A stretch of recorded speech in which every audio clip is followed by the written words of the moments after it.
I remember finishing that job and thinking, I never ever want to do that job again. And yet I've gone and bought another bike that has the same problem.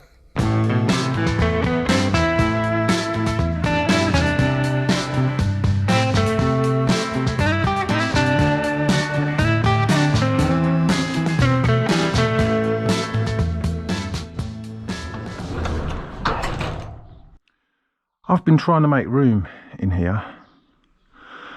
Realistically, the only way I'm going to do it is to get all of that lot and any of that lot in my shed. Doesn't really look like I need to make room because I've got a lot of room here, but that's the room I'm trying to make, and it's for his successor. Right, let me just pop the light on here. Yes, Rafiki's successor. You may remember, if you've watched my videos, about 3 months ago, I made a video talking about big bikes to consider after my test. Let me just reposition this. My gimbal's not standing up because, like an idiot, I managed to break my tripod.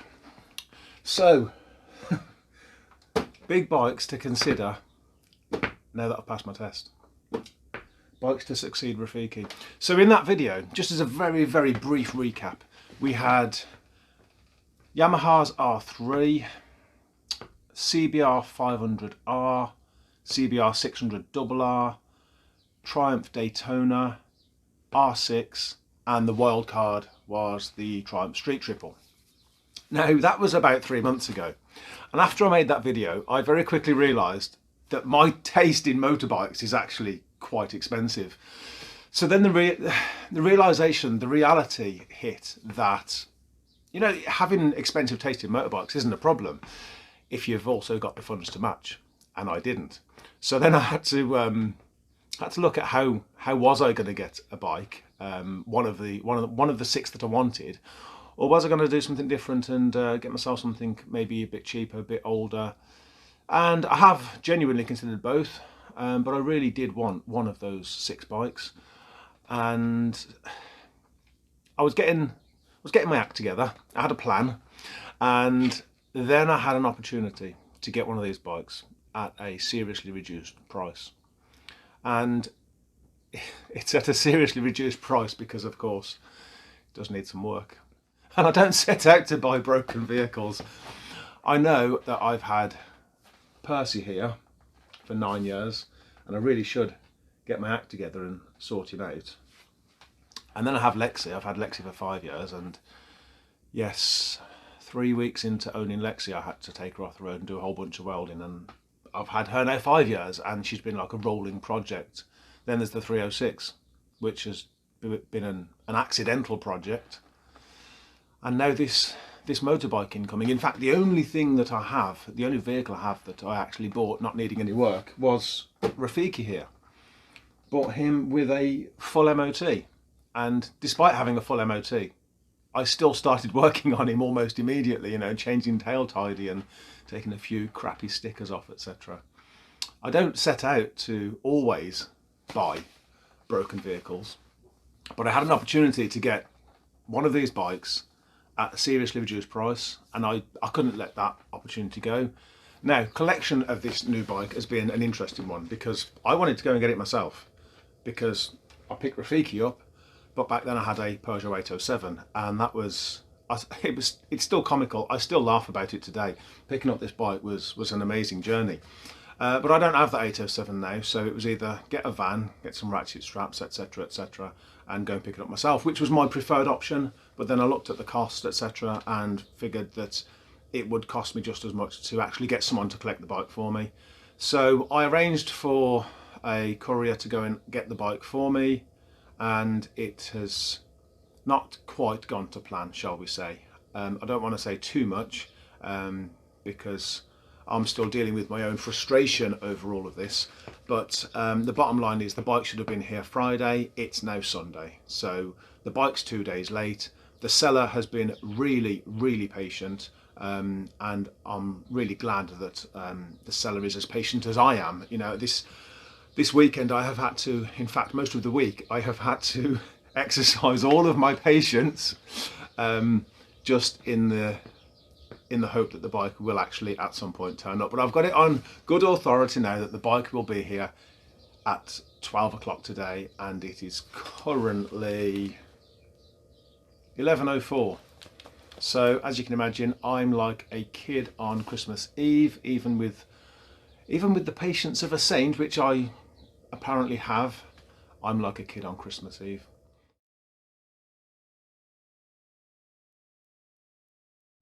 Okay, so now that she's here, she's rather dusty, but that's to be expected. The previous owner, I think he said he'd only put about 400 miles on the bike in the last 4 years. So it's going to need a thorough checking over. It's going to need a decent shakedown as well. But now that she's here, let's get her started.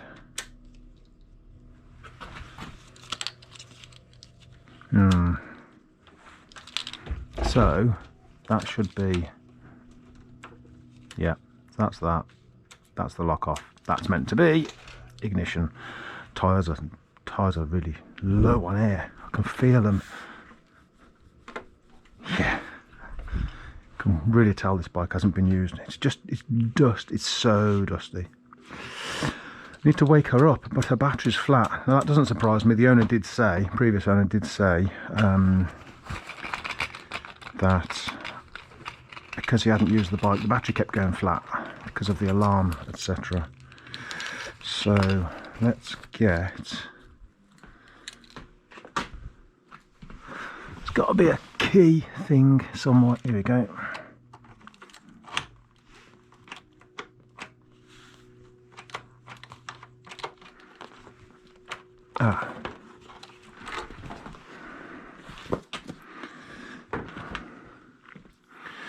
Okay, so the battery is connected.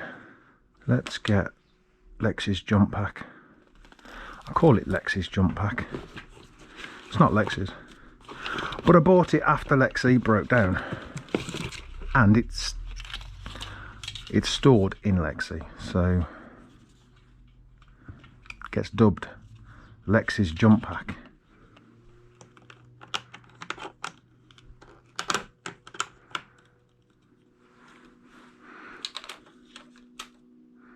Okay, what am I missing? Either I'm missing something or this bike is so completely dead. Is this battery so completely dead that I can't even jump pack it? Because at this rate I'm going to borrow Rafiki's battery. Okay, so we've got our battery charger.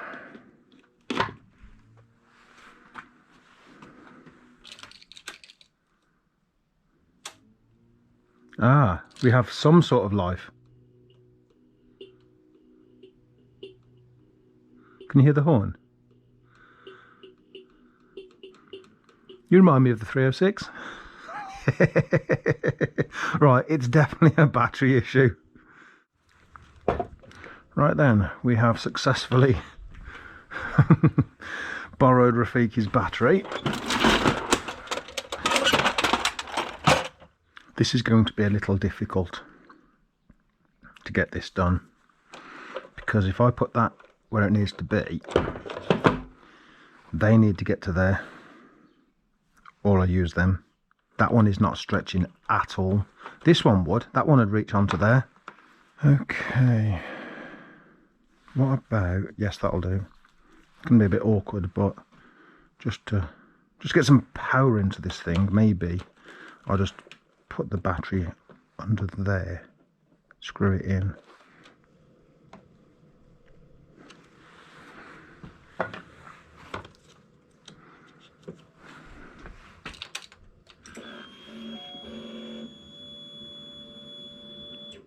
We have signs of life. Okay, right then. Don't know how much fuel you've got because you don't have a fuel gauge. You have a fuel light somewhere. There it is, bottom left. But it looks like we're in neutral. Let's push the button.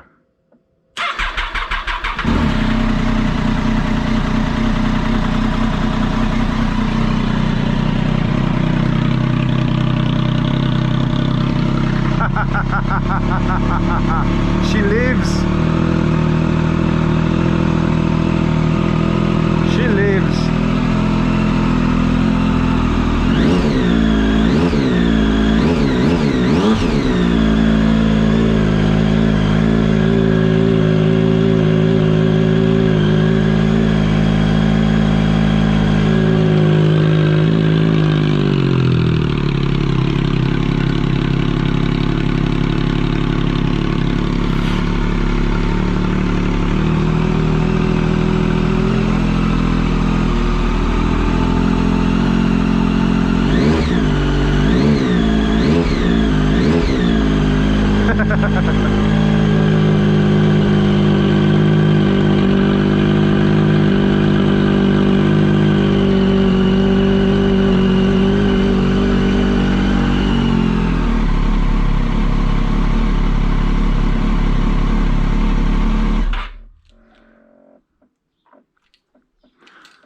That'll do for now.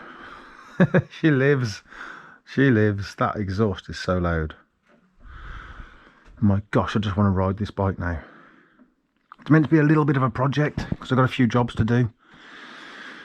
Oh, I've exhausted all of my patience trying to get this bike here. And now that she's here, she's meant to be a little bit of a project to do in the background and then ride her.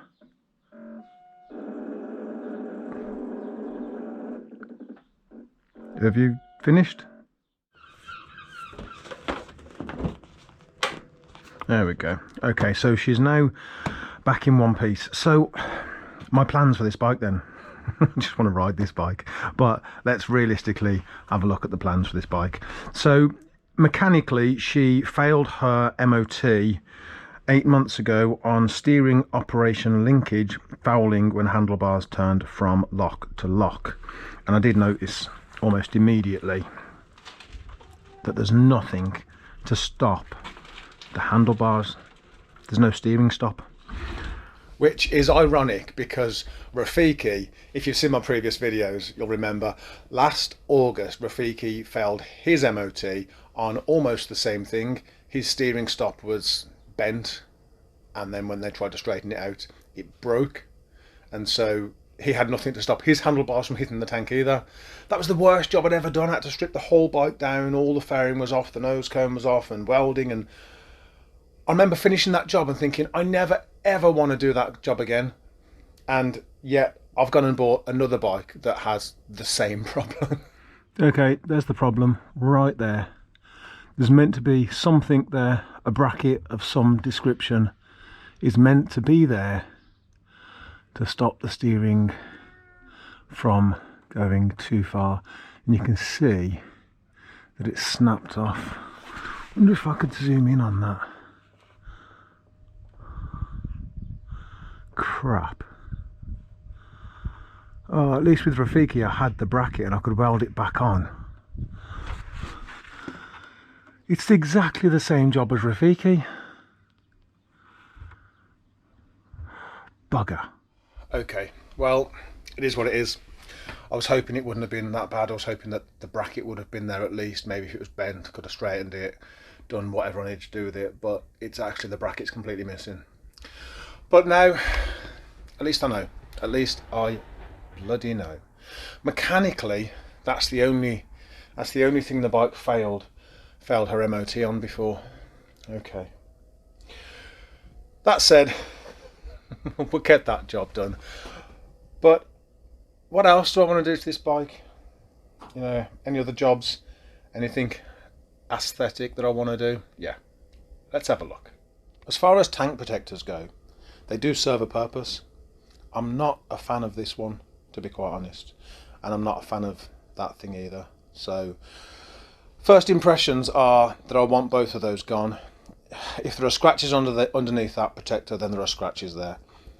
I still would rather have both of them gone. Then there is the engine cover. Ugh. that still has a little bit of road rash there from a accident. So this bike was accident damaged in 2019, repaired by the previous owner, and he had all of her fairings repainted, which was nice, but there was just that one job and a few scratches on her swing arm, which are quite difficult to see, but they're definitely there, and there's a lot of them. So aesthetically, I'd like to get the swing arm painted, get that tank protector off, get that engine cover painted. And on the subject of engine covers, this is where I start to get rather picky. This is a 2006, where the engine covers were this kind of grey colour, and I'm pretty sure that from the following year they started painting them gloss black, and I must say the gloss black engine covers contrast really, really well with the bright red bodywork. And with that in mind, I would like to get the wheels refurbed in gloss black as well. These are just my initial thoughts. Who knows, may never happen, but that's just my initial thoughts. And then there's one other thing. The forks are gold, the calipers are gold, and then we've got the exhaust that has a nice gold tint to it, and of course the rear calipers gold as well. There are 3 shades of gold going on this bike, and it doesn't work. I think these calipers need to be black. Other than that, she just needs a damn good clean.